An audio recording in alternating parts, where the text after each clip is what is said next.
As a cardiologist सबसे पहला question जो मेरे दिमाग में रेज होता है कि एक हार्ट अटैक और एक कार्डियक अरेस्ट, दोनों में क्या डिफरेंस है? Basic difference. Cardiac arrest is very different compared to heart attack. Cardiac arrest simply means heart बंद पड़ गया है, heart has stopped. Okay, So heart beat नहीं दे रहा है, heart का pumping नहीं हो रहा है, heart has stopped. Okay, This means cardiac arrest. Correct. अगर कुछ सेकंड तक, कुछ मिनटों तक heart stopped रहे, so that means it is an end of life.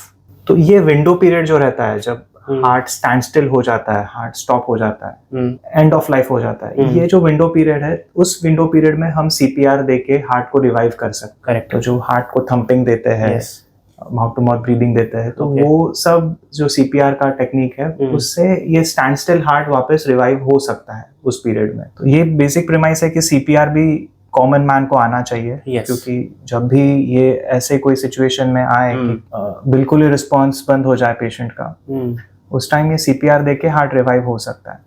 Okay. As against that, heart attack is something which causes damage to a particular area of the heart. अगर suddenly कुछ area का blood supply बंद हो जाए, कोई vessel, हाँ, heart को जो ब्लड सप्लाई देने वाली वेसल है, उसमें क्लॉट आ जाए, और वो टोटल ब्लड सप्लाई उस एरिया का बंद हो, तब हार्ट को, तब चेस्ट में पेन होगा।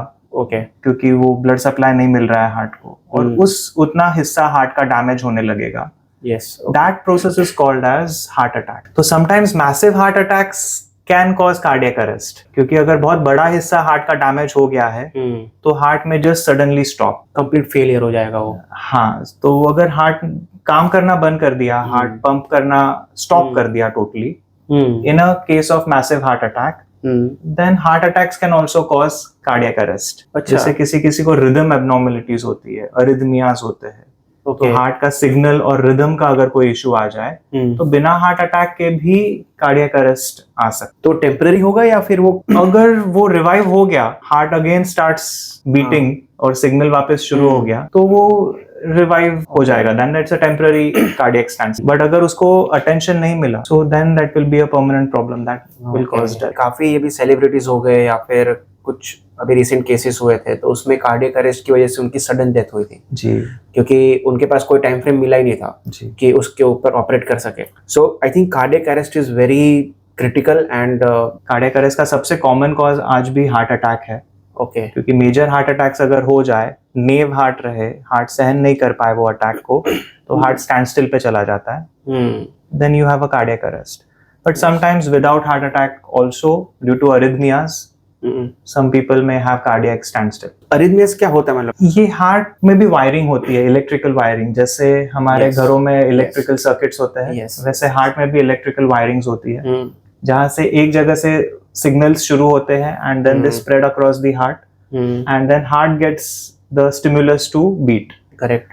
तो वो अगर रिदमिक सिग्नल्स आ रहे हैं और रिदम से हार्ट बीट हो रहा है, तो then that's a normal phenomenon. Yes, but कभी कभी अगर रिदम बिगड़ जाए, अगर खराब रिदम शुरू हो जाए, शॉर्ट सर्किट जैसे होता है घरों में, वैसा कुछ हो जाए, तो अगर वो इलेक्ट्रिकल जो बीटिंग है वो अगर हेवायर चली जाए, तो फिर heart will not be able to pump, heart will again become standstill. ये डिजीज होती है या फिर किसी में भी हो सकता है? ये कुछ लोग प्रोन होते हैं जेनेटिकली रिदम एब्नॉर्मलिटीज के लिए यंग एज में, या फिर अगर ओल्ड एज में ये प्रॉब्लम हो, समझो बार बार हार्ट अटैक्स किसी को आए हैं, हार्ट डैमेज हुआ है, हार्ट का पावर कम हुआ है, heart has got battered due to either repeated heart attacks, या फिर हार्ट में सूजन आने के वजह से या और कोई रीजन की वजह से, तो भी ये with time you get prone to arrhythmias, rhythm abnormality. Is there a solution? कोई सॉल्यूशन है इस चीज? अगर हम पहले आइडेंटिफाई कर पाए कि ये रिदम एब्नॉर्मलिटीज हो रही है हार्ट, और कुछ ऐसे टेम्पररी इवेंट्स होके गए हैं, तो वैसे सिचुएशन में we can put a device which is similar to pacemaker, तो which will control the rhythm of the heart. तो वो हार्ट को सिग्नल्स भी देगा,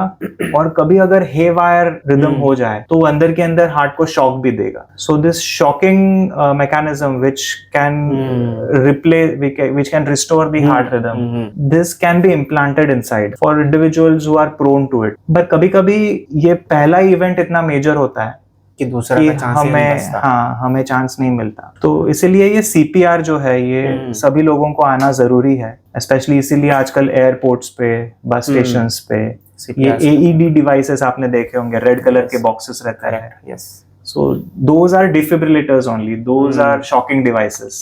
ओके, जो मैं अभी रिदम रिस्टोर करने की बात कर रहा था, शॉक देके, यस यस यस, वो डिवाइसेस उसी चीज के लिए रहते हैं जो हम वहाँ पे पेशेंट्स को अप्लाई कर सकते हैं.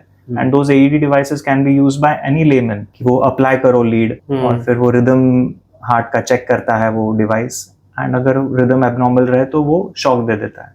Got it. This can be life saving. तो कितना टाइम मिलता है, मतलब अप्रोक्सीमेट, सपोज कार्डियक अरेस्ट हुआ तो कितने टाइम के अंदर CPR दिया जाए तो रिकवरी अवेलेबल? सेकेंड्स से मिनट्स में CPR शुरू होना चाहिए. जितना डिले होगा उतना सर्कुलेशन अफेक्ट होगा, उतने ऑर्गन्स पे प्रॉब्लम आएगा. कभी कभी अगर 20 मिनट्स पास हो गए और हमने CPR दे के हार्ट को रिवाइव भी किया तो भी ऑर्गन्स में इतना डैमेज हो जाता है कि कुछ कर नहीं पाते. तब तक ब्रेन को ब्लड सप्लाई नहीं मिलता है, ब्रेन डैमेज हो जाता है. किडनीज को ब्लड सप्लाई नहीं मिलता है, किडनीज डैमेज होती है.